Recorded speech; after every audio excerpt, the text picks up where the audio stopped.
Federeeshiniin kubbaa miilaa Itoophiyaa rakkoo naamusaan Ijiptii himateem. Gulaalli waancaa addunyaa tapha marsaa torbaffaan Kaayirootti Ijiptii goolii 2-0 Itoophiyaa injifachuun ni yaadatama. Ta'us eeggamuu taphichaatiin duratti faaruu Itoophiyaa yeroo faarfamaa turetti deeggartoonni Ijiptii jeequun naamusa malaa bada mul'isanii jiru.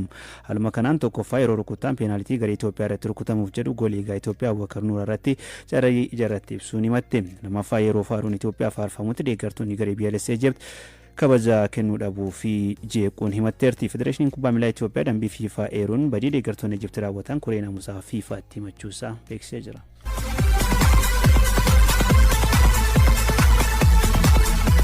Atleetiin Jaamaayikaa Usain Bolt atleetii seena qabeessa yeroo maraa jedhamuun filatame.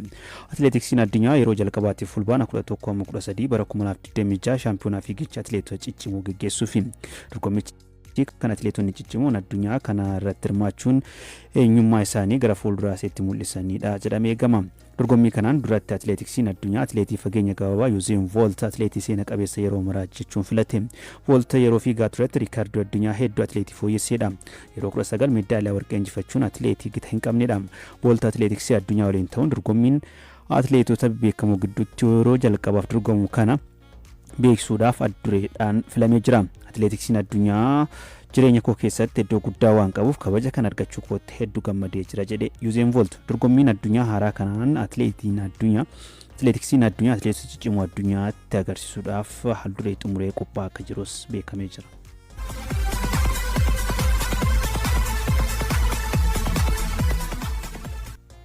Oduuwwan maddeen Afrikaatii qabadheettan darba. Gulaalli waancaa biyyoota addunyaa dachee Afrikaa kaleessa gaggeeffameen Komoros injifatte.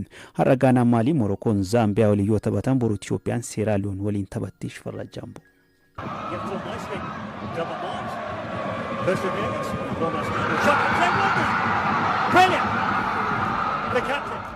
Biyyoonni Afrikaa sagal kallattiin hirmaannaa argachuu waliin morkachaa kan jiran gulaalli waancaa addunyaa biyyoota Afrikaa gara goolabamuutti dhiyaateera. Hanga ammaatti Morookoon ala biyyi darbite jiraachuu baattus har'aa fi boru biyyoonni dabalataa darban ni beekamu jedhamee eegama. Kaleessa ramaddiidhaan Komoros goolii 2-0dhaan Afrikaa giddu galeessaa mo'attee carraa bal'ifatte. Komoros taphicha injifachuun qabxii 15 sadarkaa lammaffaatti ol siqxeerti. Taphoota hafaniin hiree darbuu fi dhiisuu ishee mirkaneeffatti. Sanbata Naajeeriyaan goolii 1-0dhaan Ruwaandaa mo'attus ammas garaagarummaa qabxii 6tiin Afrikaa kibbaan caalamtee carraan darbuuf qabdu yaaddoo keessa jira. Naajeeriyaan taphoota 7 keessaa 2 qofa injifattee qabxii 10 sadarkaa sadaffaarra jirti. Har'a ramaddii garaagaraan taphoonni 10 itti fufee yoo taphatamu ramaddii Itoophiyaadhaa keessa kan jiran Giinii Bisaawuf Jibuutiin waliin taphatu. Taphoota har'aa keessaa ramaddiidhaan Gaanaan Maalii waliin morkiin godhan ni eegama. Ramaddii kanaan Gaanaan qabxii 16 walitti qabattee dursiti. Maaliin qabxii 12 qabdi. Kanaaf taphoonni kana booda biyyoota ramaddii kana keessa jiraniif murteessaadha. Ramaddiidhuma kanaan qabxii 13 kan qabdu Madagaskar Chaad dursitee dorgommicha keessaa baate waliin taphatti. Ramaddii Eedhaan biyyi Afrikaa dursitee darbuu mirkaneeffatte Morookoon injifannoo harka dhibbaan itti fufuuf har'a Zaambiyaa waliin taphatti. Boru ramaddii Aadhaan Itoophiyaan Seeraaliyoon waliin taphatu.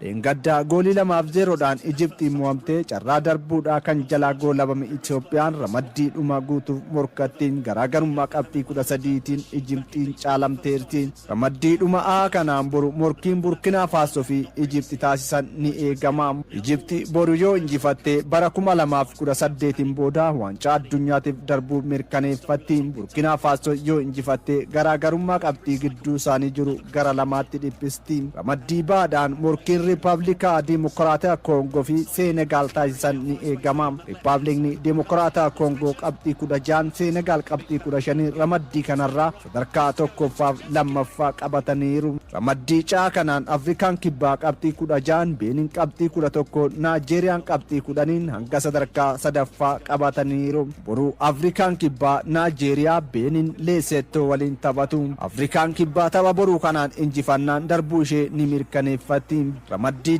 jala kan jiran Keeppe Vaarde fi Kaameruun qabxii 16-15 qabatanii tokkoffaaf lammaffaarra jiru. Boruu morkiin biyyoota kanneen lamaan gidduutti dirree Keeppe Vaarde irratti taasisan ni eegama. Ramaddii jala kan jiran Kootu Diivaarii fi Gaaboon qabxii 19-18 sadarkaa tokkoffaaf lammaffaan dursaa jiru. Gaaboon dursummaa ramaddichaa kana cimsachuudhaaf Kootu Diivaar simatti. Ramaddii gaadhaan Aljeeriyaan qabxii 18 yoo dorsitu Yugaandaa fi Moozaambiik qabxii 12 itti aanu. Aljeeriyaan dirreedhaan ala Giinii waliin taphattu injifannaan hirmaannaa argachuu mirkaneeffatti.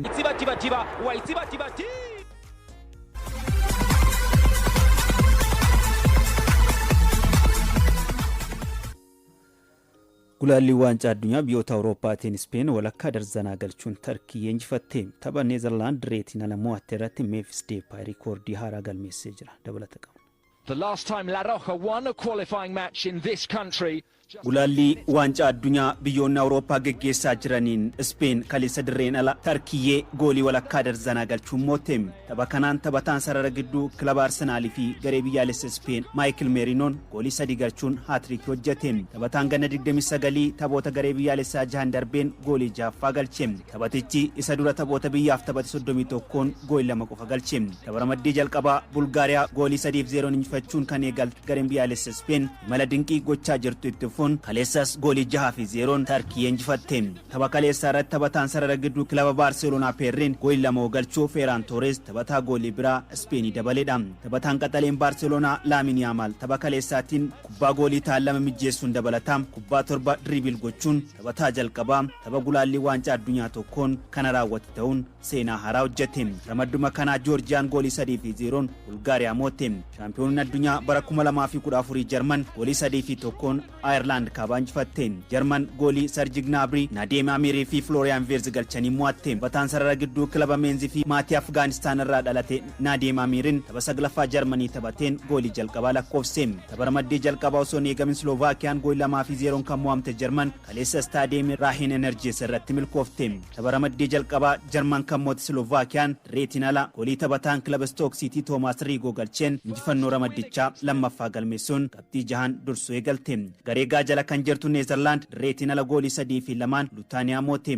Tapha sanaan goolii 2 kan galchi taphataan sarara fuulduraa Memphis Depay akka walii galaatti goolii 51ffaa biyya isaaf galchuun riikoordii haaraa galmeesseera. Depay garee biyyaalessa Neezerlaandiif goolii hedduu galchuun dursaa kan ture Robin van Persie goolii 1 caaluun riikoordii haaraa qabate. Ramadduma kanarraa Poolaand goolii 3-1 Fiinlaand injifachuun garaagarummaa goolii Neezerlaandiin caalamte qabxii 10 qixaan sadarkaa lammaffaa qabatte.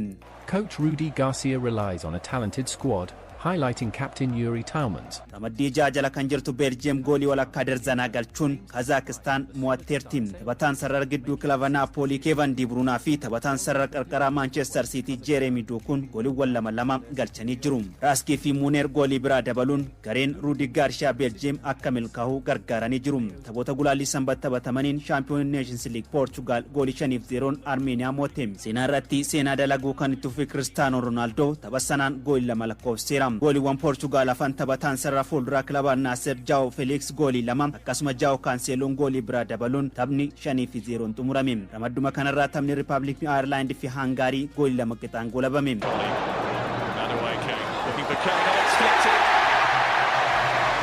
Sanbatuma England goolii 2-0 Andorraa moo'ate. Englandiif Declan Rice fi kubbaanoonni Maduukiyaa rukute taphataan Andorraa Christian Garcia garee isaa irratti galchuun injifatanii. Gareen Thomas Tuchel England taphoota gulaallii 4 injifachuun ramaddii kana qabxii 12 dursaa jira. Gulaalli waancaa addunyaa biyyoota Awurooppaa kanarraa garee jalatti kan argamtu Italiin direetiin ala Israa'el waliin taphatti. Leenjisaa haaraa garee biyyaalessa Italii kan ta'an Gennaro Gattusoon tapha jalqabaa isaanii goolii 5-0 Estooniyaa injifachuun eegalanii. Tapha lammaffaa isaaniin qabxiin galmeessan ni eegama. Garee baa jalatti har'uma Kosovo Sweden, Switzerland, Slovenia waliin taphatu. Controlla il calcio in porta per il 4-1, prima doppietta in nazionale per Giovanni Di Lorenzo. Il risultato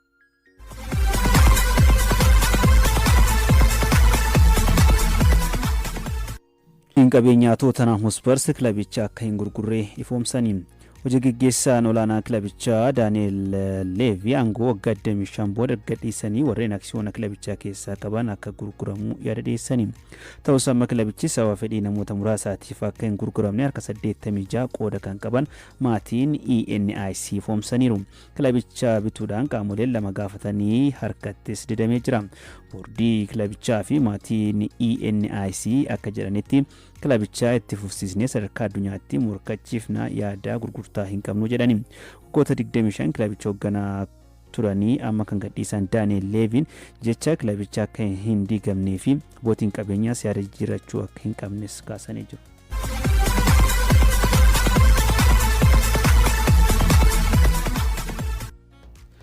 Manchester United Andre Onanaan gargar bahe. Lamiin Kaameruun Andre Onanaan kilaba Tarkiyeef taphachuuf walii gale. Kilaba Neezerlaand Ajax Amsterdam keessatti Erik ten Hag jalatti kan taphate Onanaan bara leenjisummaa ten Hag Inter Milaan irraa Manchester Uniteditti makame. Ta'us Andre Onanaan turtii Manchester United waliin qabuun dogoggoroota hedduun kan guutame dabarse.